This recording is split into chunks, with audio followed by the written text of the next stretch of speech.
numa semana um mês muito especial para nós, o Filhos de Deus, membros da Igreja Evangélica, e nós estamos no mês de outubro, que é o mês da Reforma Protestante.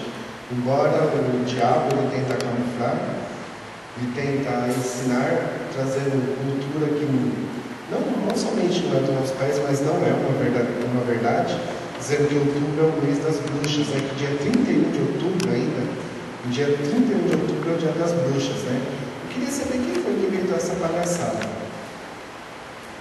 Quem foi que inventou essa idiotice, essa tontice aí? Porque dia 31 foi o diabo, né? Agora, qual foi o instrumento, o vaso que ele usou, né? Porque dia 31 de outubro é o dia da Reforma Protestante. Bem no dia 31 de outubro foi bem no dia que ele tacou ali dizendo que era o dia das bruxas, né? E, principalmente na nação americana, que por muitos anos foi conhecida como a maior nação evangélica, ou a maior nação protestante que existia no mundo. Bem lá é onde está mais infiltrada essa cultura do dia das bruxas, né? Tem se chegado ao nosso país, tem se chegado sim, mas não com tanto poder, não com tanta força como está instalado na nação americana. Mas toda vez que alguém falar para você que dia 31 de outubro é o dia das bruxas, não coloque isso em prática não. Dia 31 de outubro é um dia muito importante para todos os cristãos, sejam os evangélicos, sejam os católicos. Dia 31 de outubro é o dia da Reforma Protestante. E estava até comentando no passado, nós tivemos também no mês de outubro essa mesma aula que nós vamos ter hoje, lógico, com uma entonação, um âmbito diferente, mas no dia 31 de outubro de 2017 nós vamos fazer uma festa gigantesca aqui, não somente aqui na nossa cidade, mas a EVB, a Associação Evangélica Brasileira, que associa todas as igrejas evangélicas na nossa nação, estão providenciando, estão programando desde o ano passado, né? Que no dia 31 de outubro de 2017, fazer uma grande festa para abalar toda essa nação, porque estaremos comemorando os 500 anos da Reforma Protestante, uma data muito importante para todos nós, uma data muito importante para o cristianismo e uma data muito importante para a igreja. Nós vamos ler então Romanos, capítulo 1.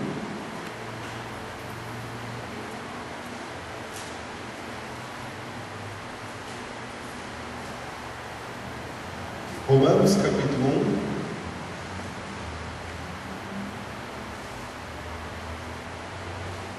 1. Verso 16 e verso 17. Romanos 1, 16 e 17. Não me envergonhe do Evangelho, pois é o poder de Deus para a salvação de todo aquele que crê, primeiro do judeu e também do grego. Pois nele se descobre a justiça de Deus, de fé em fé, como está escrito, o justo viverá da fé.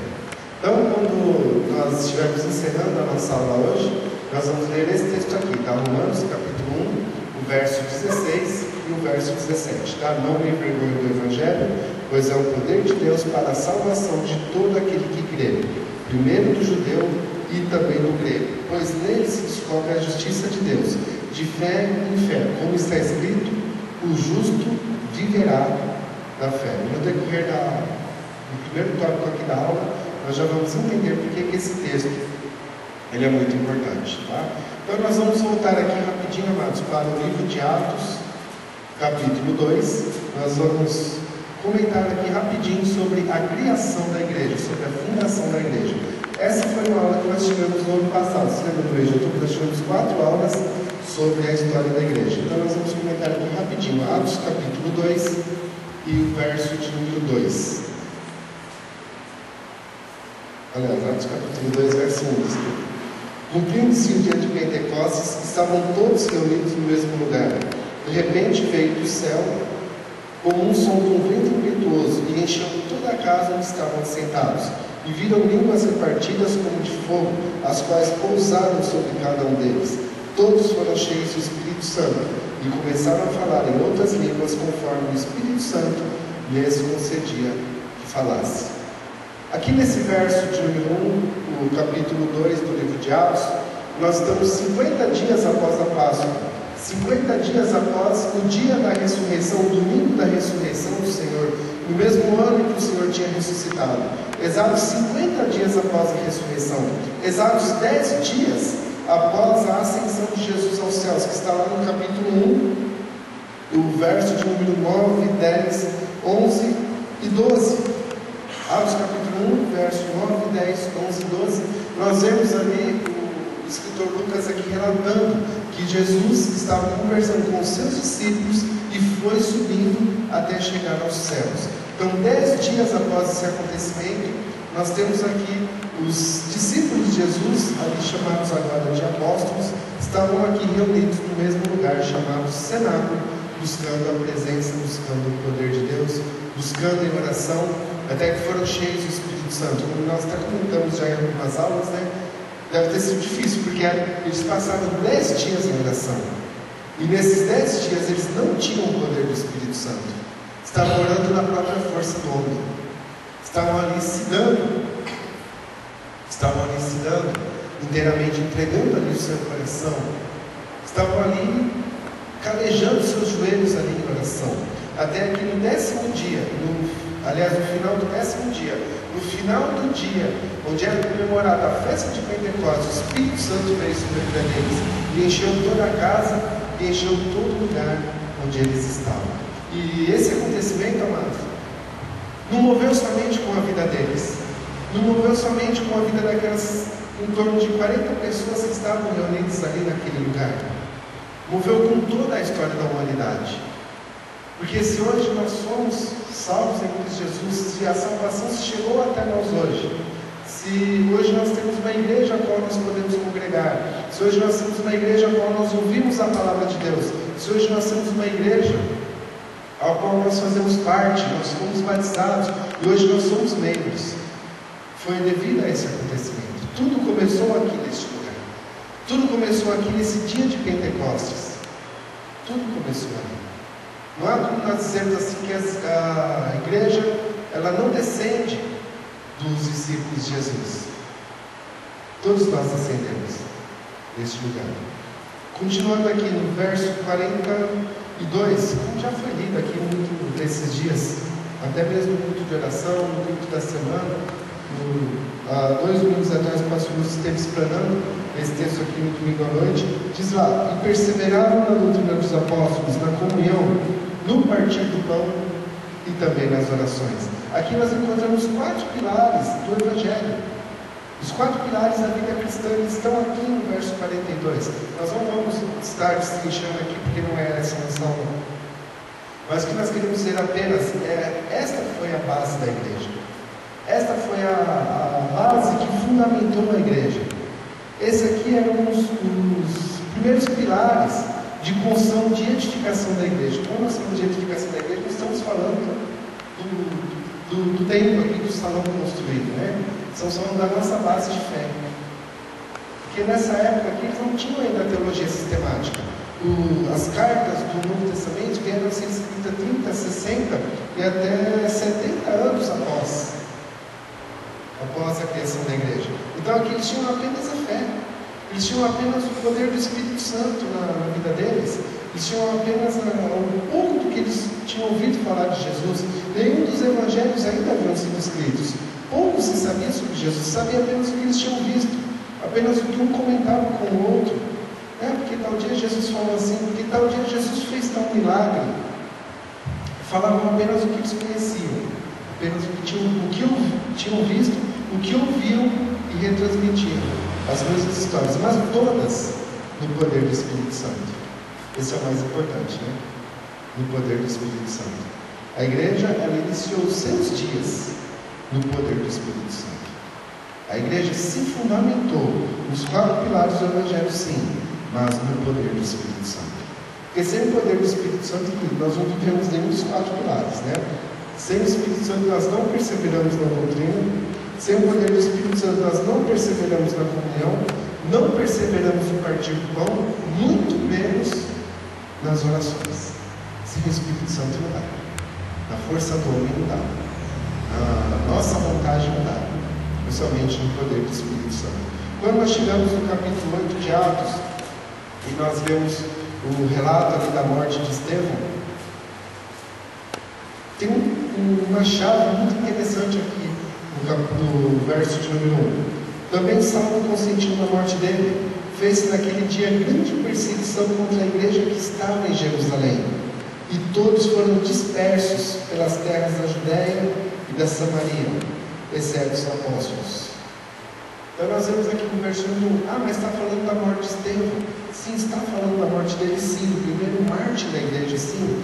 Mas há uma chave muito interessante aqui nesse versículo, quando fala que todos, eles foram dispersos por outros lugares. Do dia que eles receberam o poder do Espírito Santo, e chegamos ali no verso 42, do capítulo 2, em que perseveravam a doutrina dos apóstolos, a comunhão, o partido do pão e nas orações. Até o capítulo 8, aqui nós temos um longo período de dias, que a palavra de Deus ela não declara exatamente quantos dias aqui se passaram, mas nós temos aqui um longo período, talvez até alguns anos se passaram, entre o capítulo 2 e o capítulo 8. Se você parar para ler aqui, grandes acontecimentos tiveram, e os apóstolos foram presos, e eles foram açoitados, e depois eles foram soltos novamente, continuaram a pregar o Evangelho. Estevão foi morto. Temos o acontecimento de Ananias e Safira que morreram, e muitas coisas aconteceram. Então nós vemos aqui que existe um período de tempo aqui que a palavra de Deus ela não declara exatamente, mas nós temos um período de tempo. E a igreja daquele dia ela passou a ser perseguida. Mas a perseguição, embora ela faz parte da vida cristã, porque lá em Mateus capítulo 5, lá no versículo 11, 12, 13, Jesus fala: bem-aventurados sois vós, quando forem perseguidos, e disserem todo mal contra vós, e mentindo, disserem todo mal contra vós. Alegrai-vos e regozijai-vos, porque grande é o vosso galardão nos céus. A palavra de Deus ela já nos ensina que a vida cristã, embora existem 8 bem-aventuranças, a 9ª bem-aventurança, a última delas, fala sobre perseguição. Bem-aventurado é aquele que é perseguido, mais do que feliz, é o contrário, do que se ensina hoje na televisão, mais do que feliz é aquele que é perseguido, que participa da perseguição, mas o nome do Senhor é perseguido pelo nome do Senhor. Mais do que feliz é este. A perseguição, ela fez parte da história da igreja. Em certo momento ela foi benéfica. Mas as pessoas morreram. Sim. Mas morreram em nome do Senhor. Sim. Mas ela foi benéfica. Porque enquanto eles estavam apenas em Jerusalém, diz ali o texto, que estavam unânimes todos os dias no templo, de casa em casa, ali em Jerusalém, partindo de pão de casa em casa. Tudo era bom, tudo era gostoso, o poder do Espírito Santo ali na vida deles, E diz alguns escritores, da palavra de Deus, alguns escritores de livros, que contam um pouco da história da igreja, eles falam que algumas religiões, alguns templos pagãos que estavam ali em Jerusalém, que embora era uma cidade onde estava o templo, mas também existiam alguns templos pagãos ali, eles estavam quase desaparecendo. Os sacerdotes pagãos não sabiam mais o que fazer, porque estavam desaparecendo, porque o poder do Evangelho, o poder do Espírito Santo era muito grande naquele lugar, estava atraindo as pessoas naquele lugar. Somente no primeiro sermão de Pedro nós vemos ali que quase 3.000 almas foram batizadas. E lembrando que naquela época se contavam apenas os homens, a contagem judaica ali é muito machista, contava apenas os homens, não contavam nem mulheres e nem crianças. E lembrando que eram considerados adultos a partir dos 21 anos. Então os jovens ali, os moços de 19, 18, 17 anos não eram contados também, eram somente os homens. Então quase 3.000 almas de homens. Imagina então quantas vidas não se salvaram, somente um sermão. E diz ali o texto que estavam caindo na graça de todo o povo, e o Senhor acrescentava dia após dia, no verso 52, os que iam sendo salvos. Então as religiões pagãs, até mesmo o judaísmo, ele estava quase desaparecendo. E quase toda a cidade de Jerusalém estava sendo salva. Mas isso não é bom? Isso é muito bom. Que bênção seria se toda a cidade de Escalvado estivesse sendo salva, se todos estivessem sendo atraídos aqui para este lugar, ou para as demais igrejas que pregam a verdadeira mensagem do Evangelho. Seria muito bom. Mas não é isso apenas que Deus tem para nós. Isso é muito pouco. Isso é muito pouco. Qual foi a promessa de Jesus lá em Atos capítulo 1, verso número 8? Que sereis minhas testemunhas, tanto em Jerusalém, também em toda a Judéia, e também nas cidades vizinhas, em Samaria, e até os confins da terra. Então, se você tem esse pensamento que seria muito bom se toda a cidade se salvasse, e nós ficaríamos acomodados aqui na igreja até o dia da volta do Senhor, eu lhe digo que você está redondamente enganado. E não é esse o projeto de Deus para as nossas vidas. O projeto de Deus para a vida da igreja é Jerusalém, Judéia, Samaria e até os confins da terra. Começando por Jerusalém, sim. Começando em Descalvados, sim. Mas também em todo o estado, em toda a nação, em toda a América e até os confins da terra. E até onde estiver apenas um habitante ali numa ilha deserta, até lá é lugar de se pregar o Evangelho. Em todos os lugares, lugar de se pregar a palavra de Deus. Esse é o projeto de Deus. A vontade do Pai é de que nenhum se perca. E a nossa missão é de levar o Evangelho a todos. Essa é a nossa missão. Essa é a função de nós estarmos aqui hoje. Se não, quando nós aceitamos a Jesus, a gente já podia subir direto para os céus. Por que nós vamos ficar aqui nessa terra, passando as dificuldades que nós passamos, tendo a perseguição que nós temos, tendo essa vida que a gente tem de muitas vezes de oscilação, do diabo tentando atacar as nossas vidas? Por que nós vamos ficar aqui para enfrentar o diabo e correndo aí o risco de desviarmos do nosso caminho, de cairmos no pecado, de perdermos aquilo que Deus tinha para nós? Nós temos uma missão: levar pessoas a Cristo. E nós temos que compreender essa missão. Nós temos que entender realmente que essa é a missão de nossas vidas, assim como era na vida dos primeiros discípulos, assim como era na vida dos primeiros dos fundadores da igreja, de levar o Evangelho. Então Deus permite a perseguição para que eles pudessem levar o Evangelho a outros lugares. Atos capítulo 8, verso 1, lá que nós estamos lendo, levantou-se grande perseguição contra a igreja que estava em Jerusalém. Você pode ver, o texto aqui é muito claro, ela estava em Jerusalém, ela não tinha saído nem para outra cidade, como se a igreja que estivesse em Descalvado não tivesse avançado ainda nem a Porto Ferreira, não tivesse avançado ainda nem a São Carlos, não tivesse avançado ainda nem a Água Vermelha, nem a Luz Antônio, nem a Santa Rita, nem nenhuma das cidades vizinhas. Mas levantou-se grande perseguição, e todos aqueles que foram dispersos foram por toda a terra. É interessante, né? Qual foi a primeira declaração aqui que o versículo dá? Foram dispersos por toda a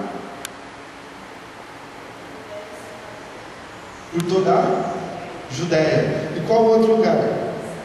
Samaria. E que Jesus falou lá em Atos capítulo 8, verso 1. Capítulo 1, verso número 8.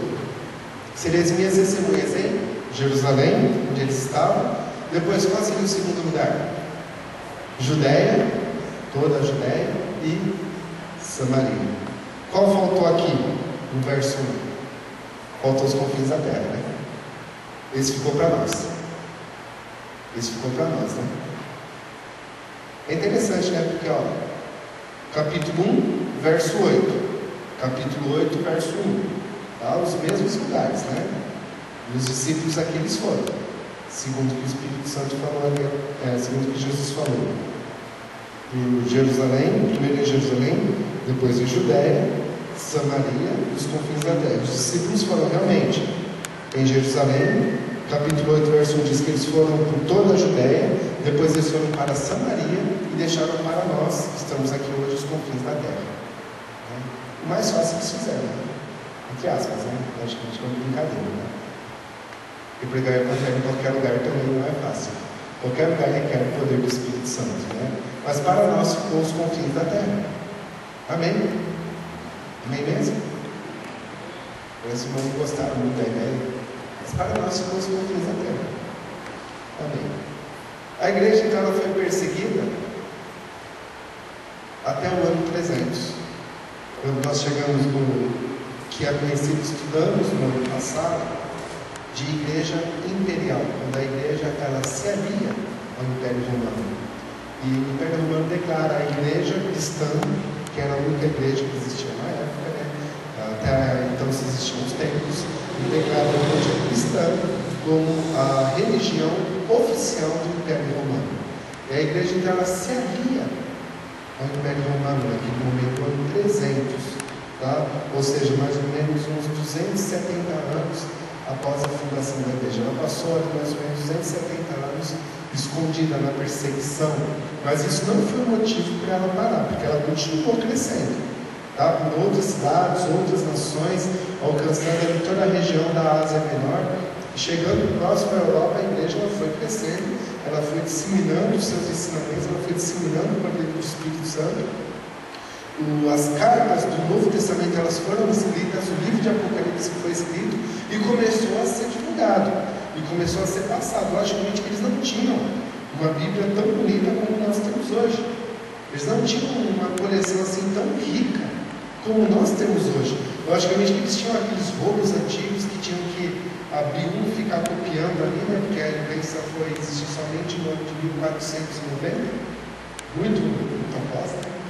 Então tinha que se ficar copiando e se passavam assim os rolos de cidade em cidade, de igreja em igreja, se reuniam escondidos.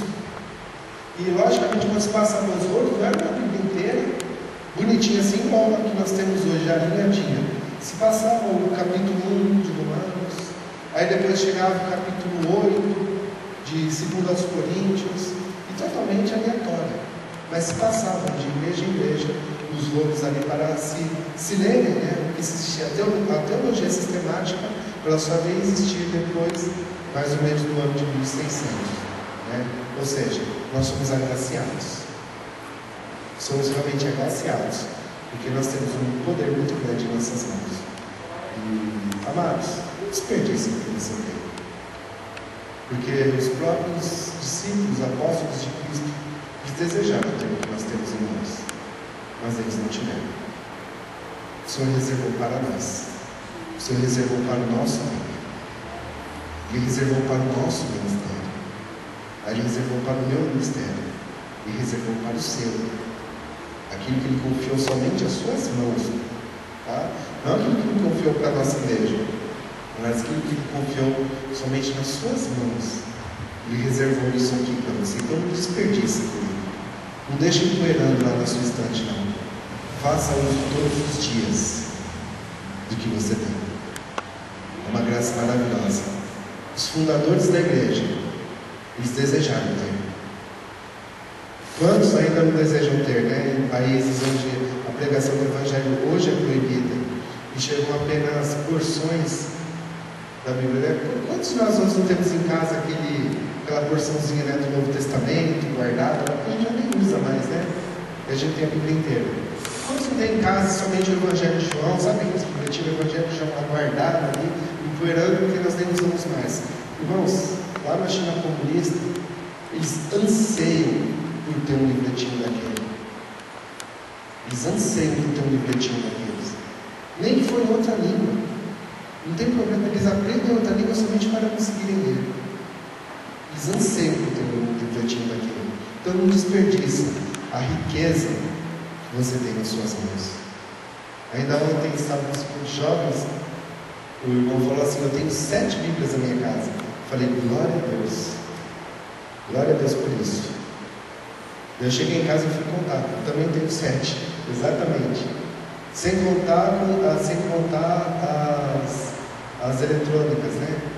Que somente as eletrônicas nós temos que ter 74 versões no único aplicativo, 74 versões diferentes.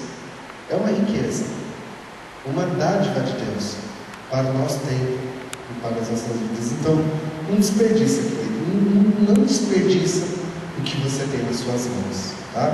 que você tenha 7, que você tenha 14, que você tenha 28 Bíblias lá na sua casa, várias versões diferentes, para você estudar, conhecer realmente, ser um PhD da palavra de Deus, mas não desperdiça não. A igreja, então, ela, aliada ao Estado, aliada ao Império Romano, ela foi crescendo, ela foi construindo templos, ela foi trazendo ideologias que nada tinham a ver com a palavra de Deus.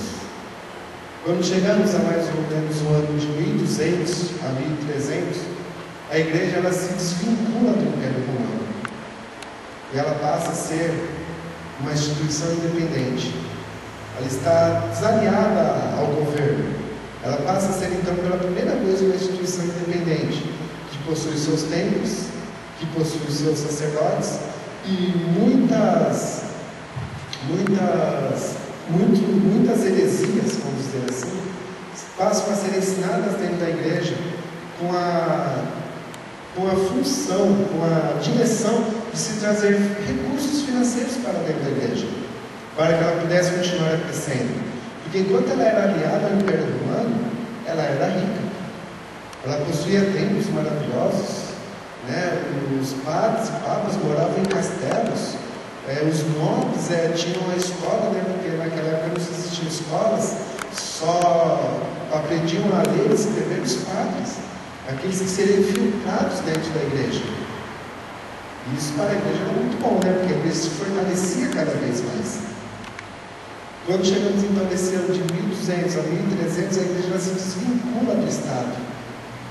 E entre outras palavras, vamos trazer aqui para o nosso português mais popular, né? A igreja fala. Ali. Perdeu todo o seu dinheiro. Perdeu tudo que possuía, toda a sua riqueza. Ficou apenas com os templos e com os sacerdotes, que passaram a ser chamados de padres. Preocupados com o crescimento e o desenvolvimento ainda da igreja, então os papas da época, principalmente o Papa Leão X, que foi um dos principais, eles começam então a trazer várias heresias que nada tem a ver com a palavra de Deus, para tentar arrecadar dinheiro para a igreja. E começam a vender o perdão dos pecados, começam a vender a bula papal, que era um documento, né, um papelzinho ali, que o Papa ali assinava, carimbava ali com o anel dele, entregava para a pessoa dizendo que os pecados dela estavam perdoados. Agora eu não sei, querido, como que a pessoa podia chegar no céu com o papelzinho na mão, sendo que o que vai para o céu é somente a alma. Chegar lá no céu e mostrar, chegar no céu e mostrar o São Pedro, está aqui, abre o portão que eu vou entrar, está assinado, eu comprei. E não era vendido a preço barato, não. É vendido a valor mesmo, né? A valores exagerados realmente. E a igreja ela voltou então a crescer. Até muitos costumes que nós temos na nossa igreja, já não queremos entrar nesses detalhes, né?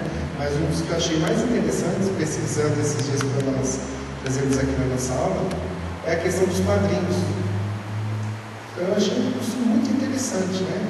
Porque quando a pessoa ia se casar, a igreja, na verdade, ela não cobrava os casamentos como se cobram hoje, né? Falando da igreja católica, né?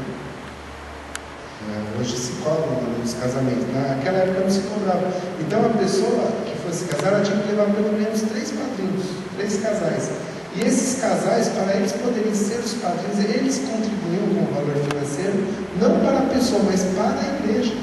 Hoje se perdeu muito esse. Hoje o padrinho ele contribui para o casal. Mas quando foi criada pela padrinho, se contribuía para a igreja. Por que quando você vai batizar uma criança, tem que se levar um padrinho? Porque na época, quando a igreja estava falida, o padrinho contribuía com um valor para a igreja. Achei interessante, né, esse costume, né? Então, você ia lá, participar do casamento, então os noivos não pagavam nada para casar. Mas as pessoas que iam lá para assistir a cerimônia pagavam. Era como se fosse um espetáculo, né? Então começou-se a se fazer os casamentos dentro da igreja. E as pessoas que não se casavam dentro da igreja tinham seus casamentos amaldiçoados. Na época, até hoje, né? Os mais antigos falam, não, porque tem que se casar. Na igreja, porque se não se casar na igreja, não está verdadeiramente casado. No texto dos filhos mais antigos, principalmente aqui na nossa cidade, né? Uma cidade foi disseminada através do catolicismo, né? Aqui nós encontramos muito, aqui nesse interior do estado de São Paulo, se encontra muito esses costumes ainda, que tem que se casar na igreja, e tem que se levar os padrinhos. Porque hoje perdeu-se um pouco da noção do que os padrinhos significam. Mas um dia abençoado, Martinho Lutero, que era um monge, depois passou a ser padre, lendo o Novo Testamento, lendo Romanos capítulo 1, verso 16 e verso 17, que foi o primeiro versículo aqui que nós lemos, parece que os versículos pularam ali na Bíblia dele, abriram os olhos dele, e ele enxergou que verdadeiramente os costumes e as práticas da igreja estavam totalmente fora da palavra de Deus. Isso no ano de 1517. Tá? E exatamente no dia 31 de outubro, na manhã, não na noite, tá? Quando nós assistimos o filme, ele é à noite, mas na verdade foi na manhã do dia 31 de outubro do ano de 1517, Martinho Lutero pegou um grande rolo ali, escrito ali com pena nos velas, com certeza ele passou a noite ali escrevendo, e pregou nas portas da Catedral de Wittenberg, e pregou ali 95 teses, 95 declarações contra os ensinamentos da igreja. Tá? Então foram 95 ensinamentos, 95 declarações contra o que a igreja estava ensinando e o que a igreja estava pregando. Nós não vamos falar das 95 aqui hoje, nós vamos citar apenas o tema central, tá? Que lendo elas, nós então descobrimos aqui seis temas principais. Então o que nós vamos falar aqui hoje são os 6 pilares da reforma protestante.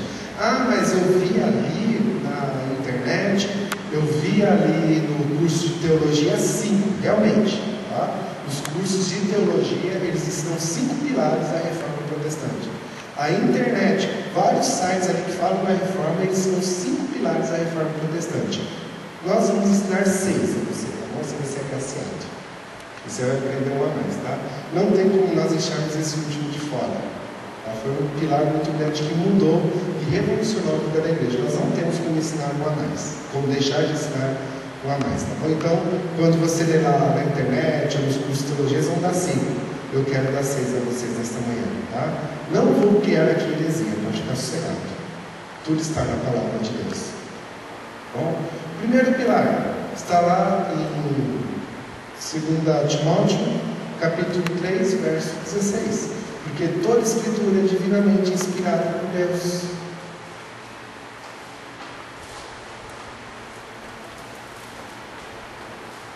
Olha lá, 2 Timóteo, capítulo 3.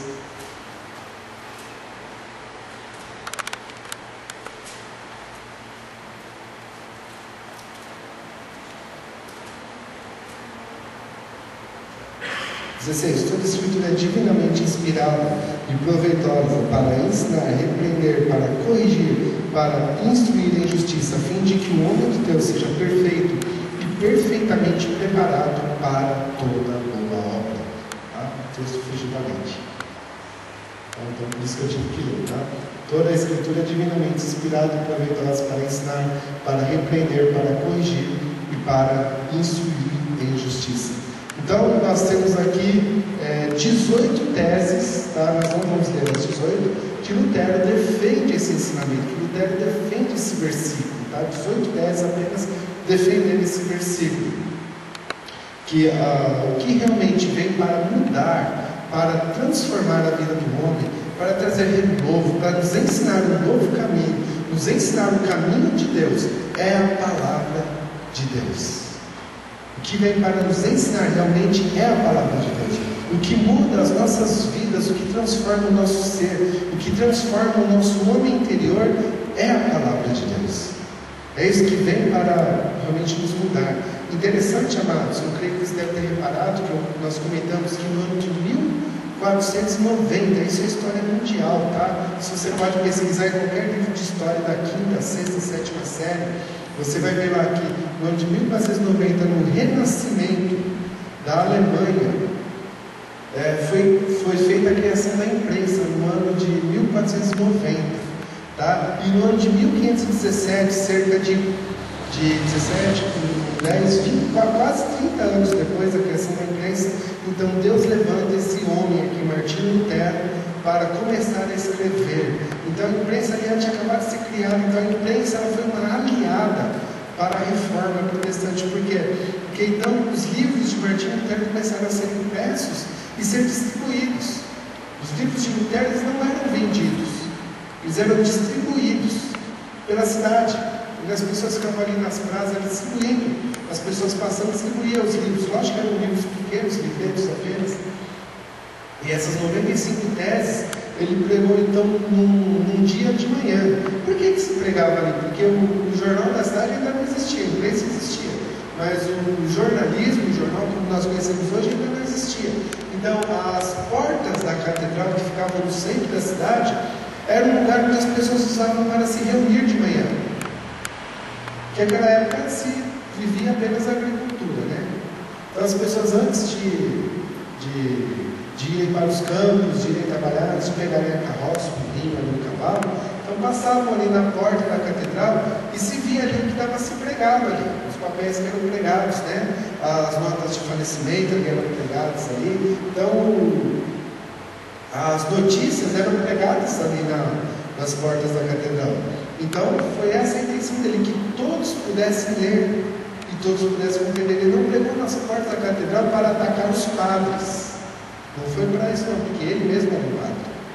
Ele pregou ali para que toda a população pudesse ler, tá? Existe uma corrente de ensinamento aí que fala que Lutero ele quis apenas enviar as 95 teses somente para a igreja, por isso que ele pregou na porta da catedral.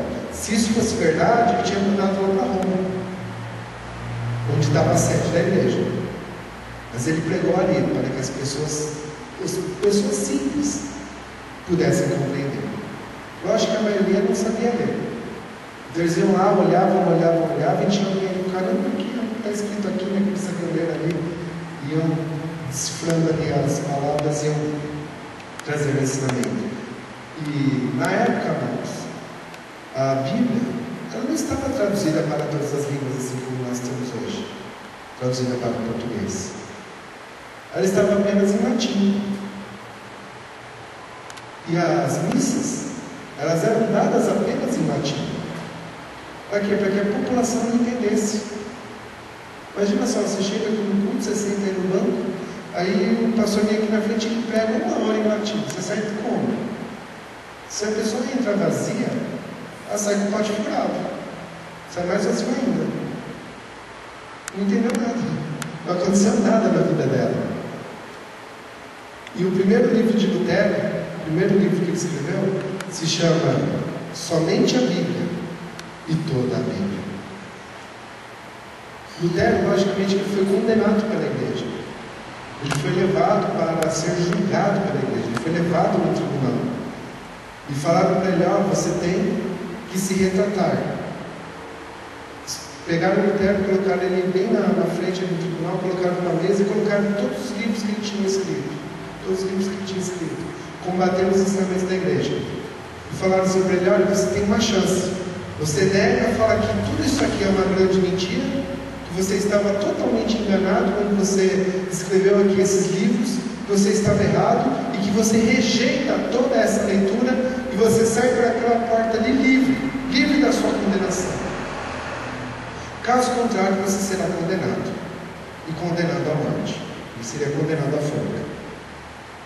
As palavras de Lutero foram as seguintes, as palavras de Lutero, diante daquele tribunal: a menos que eu seja convencido pelo testemunho das Escrituras, ou pelo mais claro raciocínio, a menos que eu seja persuadido por meio das passagens da Bíblia que eu citei, a menos que assim submetam a minha consciência pela palavra de Deus, não posso fazer outra coisa, não me retratarei, pois é perigoso para um cristão falar contra o Espírito de Aqui permaneço, Deus me ajude. Amém. E diante de toda a população, diante de toda a liderança da igreja da época, que tinha o poder para condená-lo à morte naquele exato momento, ele não negou a palavra de Deus.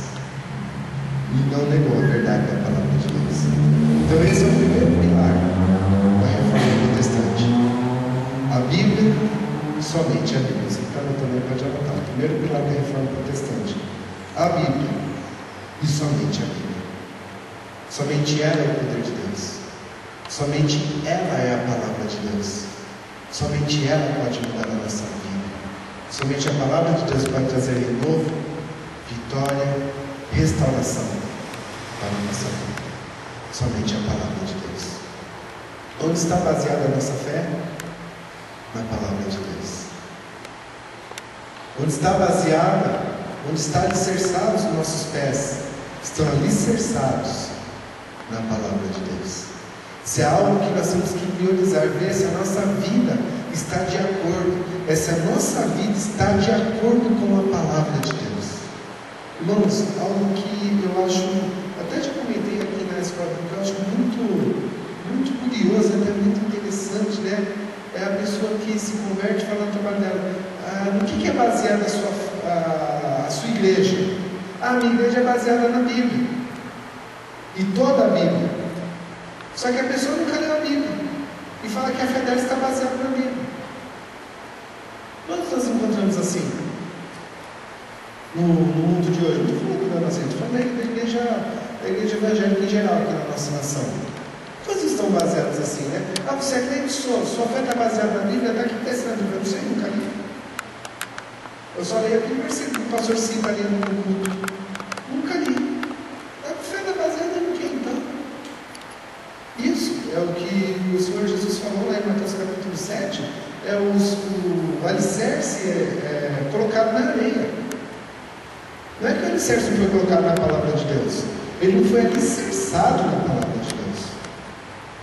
A pessoa até conhece, porque Jesus está falando para os judeus, para o povo de Deus. Olha, a fé de vocês não está baseada, não. A fé de vocês é um alicerce na areia, vai cair a qualquer momento. Está falando para o povo de Deus, não está falando que é o ímpio lá fora. Não, é para o povo de Deus. O povo de Deus dentro da igreja, ouvindo a palavra de Deus. Se não se alicerçar na palavra de Deus, filho, não está alicerçado na areia. Primeira tempestade que vier vai derrubar. Então a pessoa foi para a igreja, mas não aguentou, lógico. Se alicerçou na palavra, alicerçou na areia, não aguentou a primeira tempestade. Então, a Bíblia, somente a Bíblia, se alicerça na palavra de Deus, se alimente da palavra de Deus. Somente ela vai trazer renovação, vitória, poder, unção sobre a sua vida. Se há algo que a nossa igreja deve priorizar muito, é o ensino da palavra de Deus. Se há algo que nós temos que valorizar como igreja, é a palavra de Deus. Aqui está baseada a nossa fé, na palavra de Deus. Priorize ela, tenha ela dentro do seu coração. Segundo pilar da reforma protestante, somente Jesus Cristo pode trazer remissão de pecados. Esse é o tema de outro, é o título de outro dos livros de Lutero. Somente Jesus Cristo pode trazer remissão dos pecados. 1 Timóteo capítulo 2, verso 5. Pois há um só Deus e um só mediador entre Deus e os homens, Jesus Cristo, homem. Atos capítulo 4, verso 12. Não há salvação em nenhum outro, pois debaixo do céu não existe outro nome dado entre os homens, pelo qual importa que sejamos salvos. Somente o nome de Jesus. E João 3,16 diz: porque Deus amou o mundo de tal maneira que deu o seu Filho unigênito, para que todo aquele que nele crê não pereça, mas tenha a vida eterna. Jesus disse: eu sou o caminho, a verdade e a vida. João 14,6. Ninguém vem ao Pai a não ser por mim. Se tem um mediador entre Deus e os homens? Tem. Quem? Jesus.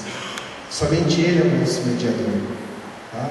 Na época, a igreja estava disseminando que existiam outros mediadores entre Deus e os homens. Mas a palavra de Deus nos ensina Existe apenas um mediador entre Deus e os homens. Viram, queridos, por que a igreja ela teve que se separar em 1517? Ela teve que se dividir entre igreja católica e igreja evangélica. Não tinha mais como continuar andando juntos. Não tinha mais como. A intenção de Lutero, queridos, nunca foi de dividir a igreja. Pode ver que o tema da nossa aula não é divisão da igreja, é reforma. A intenção de Lutero era de reformar, era de trazer mudança para dentro da igreja, para trazer mudança nos ensinamentos da igreja, que a igreja realmente passasse a ensinar que somente a Bíblia e que somente Jesus. Essa era a intenção dele. Mas como os líderes da igreja da época não quiseram essa mudança, então não tinha mais como continuar andando juntos. A igreja, infelizmente, ela teve que se dividir. Em 31 de outubro de 1517 foi o dia que pela primeira vez os cristãos se dividiram. Infelizmente, né? Como seria se a igreja tivesse se reformado e tivesse voltado para a palavra de Deus? Hoje nós teríamos um ensinamento da palavra de Deus muito maior do que nós encontramos hoje. Mas infelizmente ela precisou se dividir. Então, primeiro ponto, somente a Bíblia. Segundo, somente Jesus Cristo. Terceiro pilar da reforma protestante, somente a graça. Somente a graça nos leva até Deus. Não adianta, querido, as indulgências, você pagar pelo perdão do seu pecado. Não adianta você comprar a bula papal que se vendia na época. E não adianta as pessoas comprarem pedacinhos do céu que se vendia na época. Tá? Você pode pegar na biblioteca da igreja e nós temos 2 filmes de Lutero que contam a história real. Que não são filmes evangélicos, são filmes seculares que contam a história real. Você pode pegar na biblioteca da igreja, levar para sua casa, assistir e conhecer um pouco mais do que estava acontecendo ali na Alemanha na época. Então não adiantava nada as pessoas pagarem, né? Foi nessa época aqui foi se ensinado sobre o purgatório, que a pessoa que cometia pecados, ela ia ali, passava um tempo ali no purgatório e você pagava, colocava dinheiro ali no cofrinho para que a alma da pessoa chegasse aos céus. Não adiantava pagar. Não adianta pagar, somente a graça. E esse é o terceiro título do livro, o título do terceiro livro de Lutero. Somente a graça. Somente a graça é que traz a salvação para as nossas vidas. Somente a graça que pode realmente transformar a vida do homem. Efésios capítulo 2, verso 8 e verso 9. Pois vocês são salvos pela graça, por meio da fé, e isto não vem de vós, é dom de Deus, não por obras, para que ninguém se glorie. Eu achei interessante Isaías, gostaria que você abrisse até Isaías 64, verso 6, tá?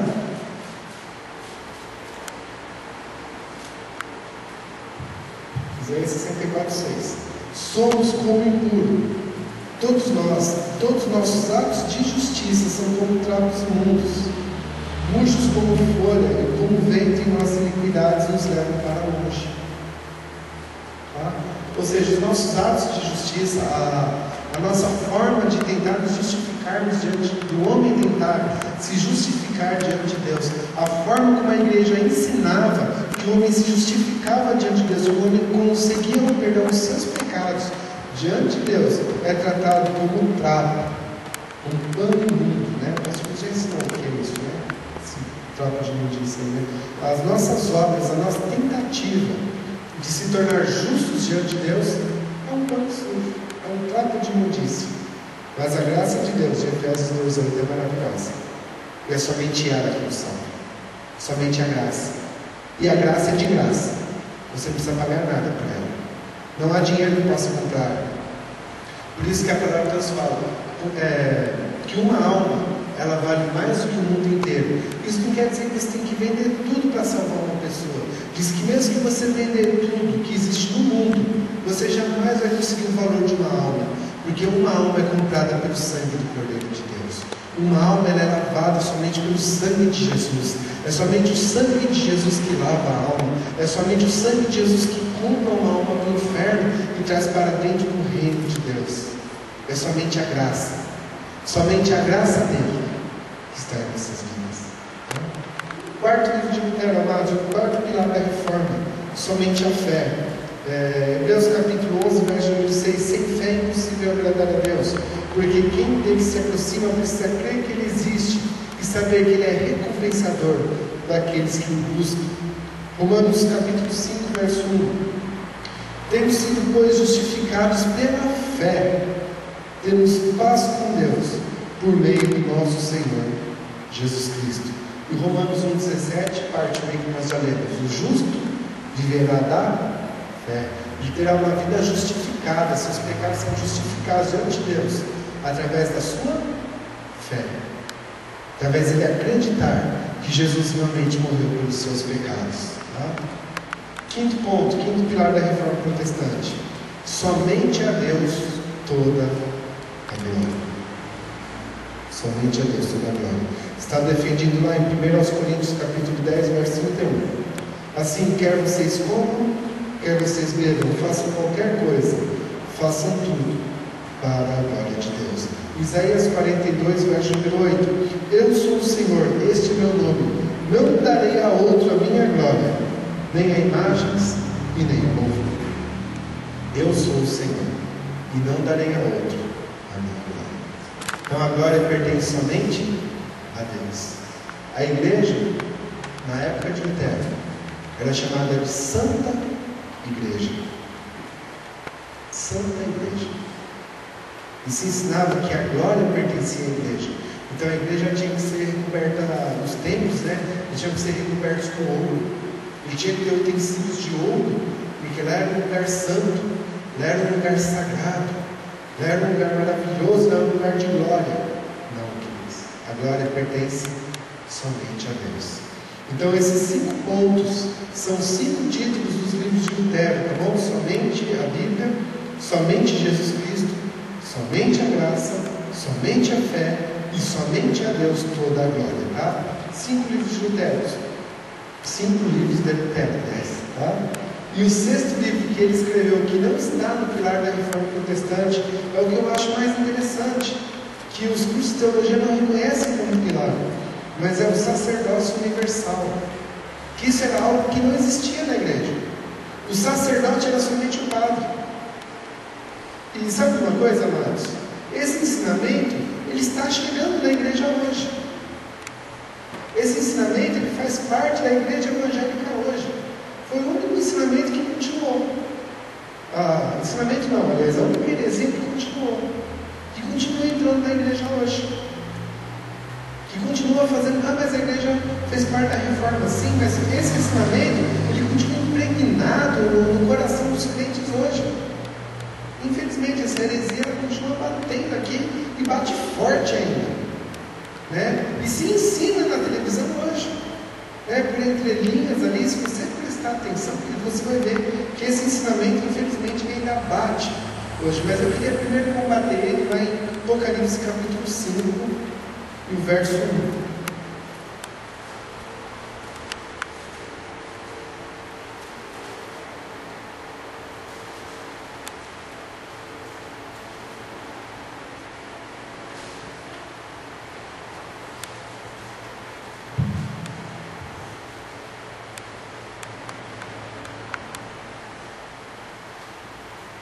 Nós vamos ler aqui Apocalipse capítulo 5, a partir do verso 9.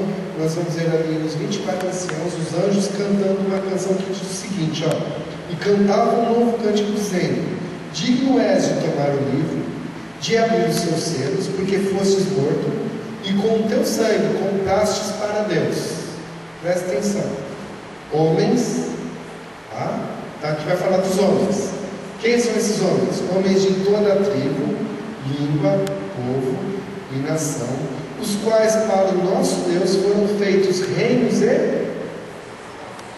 O que esses homens foram feitos? Sacerdotes. Vamos ler de novo?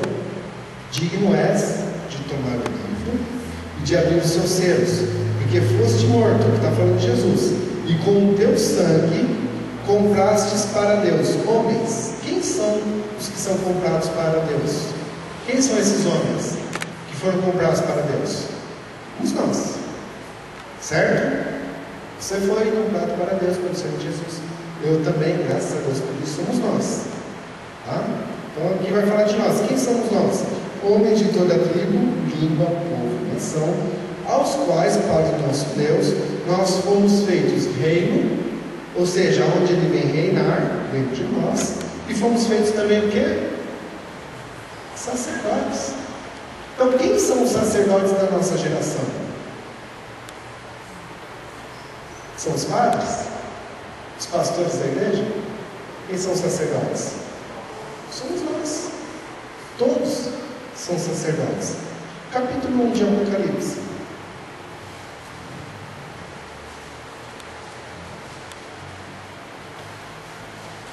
Capítulo 1, verso 4 em diante.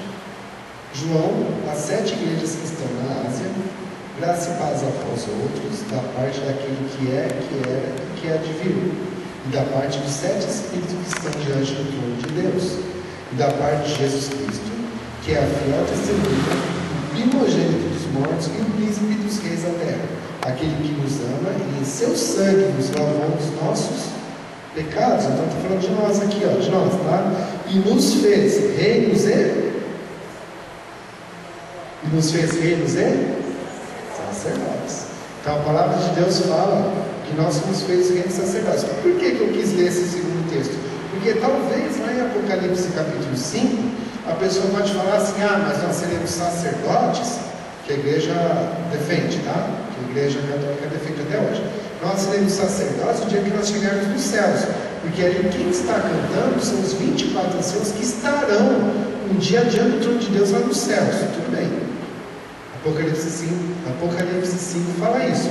Mas no capítulo 1 aqui fala que todos nós que estamos aqui hoje fomos feitos reinos e sacerdotes. Olha só o verso 4. João está escrevendo para as igrejas que estão na Ásia, não as que estarão um dia no céu, para aquelas que estavam no ano 90, quando ele escreveu o livro aqui, no ano 90 na Ásia.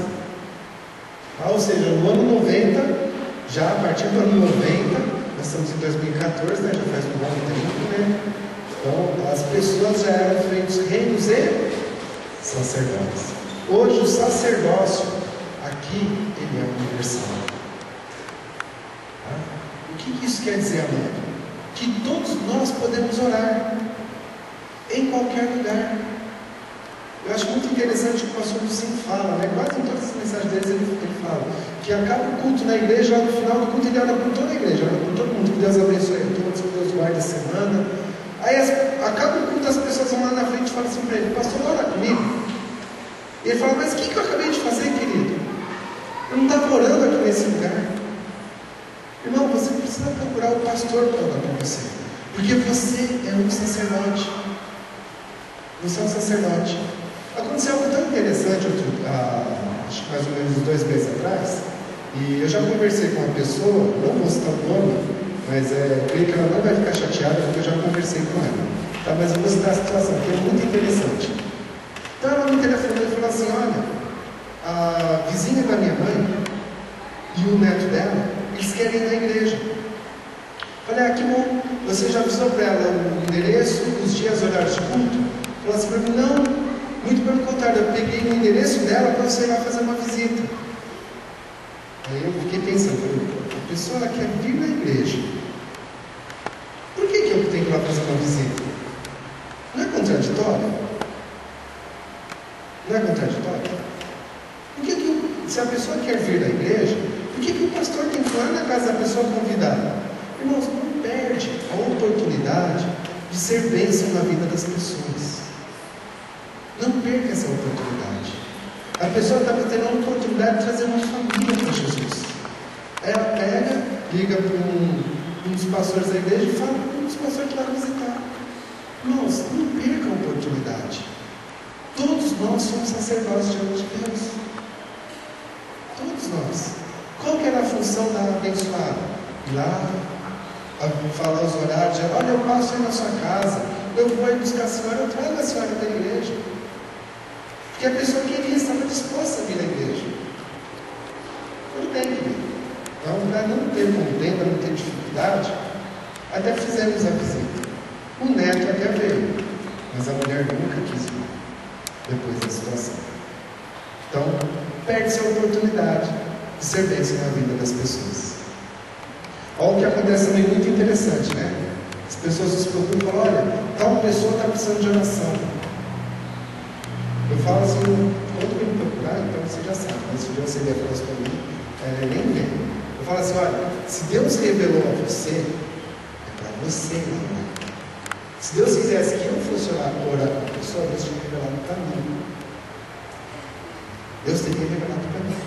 Ah, mas essa noite, pastor, eu sonhei que estava orando por tal pessoa e tal pessoa estava sendo curada. Então vai lá e ora pela pessoa. Fala: querido, se Deus deu um sonho a você, é porque é para você ir lá orar pela pessoa. Fosse para ele ir lá orar pela pessoa, Deus tinha dado o sonho para mim. Mas Deus deu para você, é para você abençoar aquela pessoa. Então você não precisa vir aqui me trazer um relato. Pega e faz aquilo que Deus mandou você fazer. Todos nós somos sacerdotes diante de Deus. Entenderam, queridos, por que esse costume está disseminado ainda na vida da igreja? Ah, mas a igreja foi reformada, sim, mas na época passada, somente os padres que podiam fazer isso. Quem dava a extrema unção? Somente um. Quem que jogava água benta lá no corpo, lá quando estava sendo enterrado? Somente um. Somente eles têm o poder de fazer isso? Que nada, querido. Todos nós somos sacerdotes diante de Deus. Quem pode orar pelas pessoas e as pessoas serem curadas? Todos. Quem deve discipular? Todos.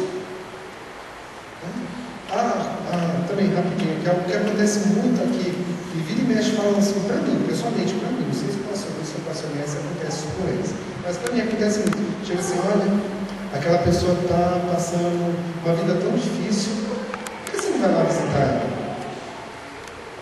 Fala assim: irmão, se você percebeu que a pessoa está passando uma vida difícil, se Deus deu essa sensibilidade a você, ou cria vergonha na sua cara, vai lá e visitar ela.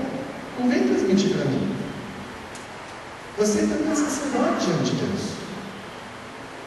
Todos nós somos sacerdotes diante de Deus.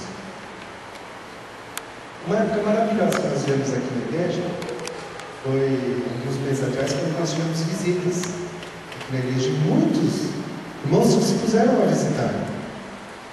Nós fizemos assim, uma organização ali de visitas ali, e muitos se puseram a visitar. Foi um tempo bom? Você que fez visita? Foi um tempo bom? Foi? Então, agora que você já sabe que é um tempo bom, por que você parou? Ah, porque o pastor não falou mais para a gente visitar. Todos somos sacerdotes diante de Deus. Todos nós. Viu, mais porque que eu considero esse o sexto pilar da reforma. A teologia não reconhece, mas eu creio que nós reconhecemos, né? Que é o sexto pilar, um dos mais importantes. O que diferencia, o que mais diferencia a igreja evangélica da igreja católica é o sacerdócio universal. É isso. Quando a gente, lá no nosso trabalho, na nossa casa, né, as pessoas ainda não conseguem entender isso. Nossa, mas você canta lá na sua igreja. Nossa, mas você faz isso, né? Parece que a gente é não sei o quê. Por quê? Porque o ensinamento que eles têm é que a pessoa tem que ter uma vida e assim, daquela forma, e foi separado desde quando nasceu para fazer algo. Realmente, nós somos separados no ventre da nossa mãe, realmente, mas por Deus, não pelos homens aí fora. Nós somos separados por Deus, porque todos nós somos sacerdotes diante de Deus. Bem, vamos orar? Pai, nós te agradecemos por essa manhã. Nós te louvamos, Senhor, pela vida de Martinho Lutero, que um dia teve os seus olhos abertos e trouxe uma grande reforma. Nós te agradecemos, Jesus, pela tua igreja, pela igreja que sustentou a tua palavra, pela igreja que pregou e disseminou a tua palavra. Nós te agradecemos, Jesus, pelos nossos líderes passados, ó Pai, que continuaram trazendo e pregando essa mesma palavra. Nós te agradecemos, Jesus, pelo fundador desta igreja. Nós te agradecemos, ó Pai, pelos pastores que já passaram neste lugar. Te agradecemos, Jesus, pela vida do nosso pastor nos dias de hoje, que continua, Senhor, trazendo e disseminando a mesma palavra, a palavra da fé, a palavra da verdade. Meu Pai, nós te agradecemos por esses 6 pilares aqui, Pai, nesta manhã. Te agradecemos porque nós temos que somente a Tua palavra, somente Jesus Cristo, somente a graça, somente a fé, somente a Deus toda a glória, e o sacerdócio ele é universal a todos. Pai, muda a vida da Tua igreja nesta manhã. Muda, Senhor, a vida da Tua igreja nesse mês de outubro. Faça-nos, ó Pai, reconhecer. Tira-nos, Senhor, do engano do mundo, da mentira do diabo, dizendo que o dia 31 de outubro é o dia das bruxas. Mas, meu Pai, abre os olhos, ó Pai, da Tua igreja, dos Teus filhos, para que preguem e disseminem a verdade, em nome de Jesus. Amém.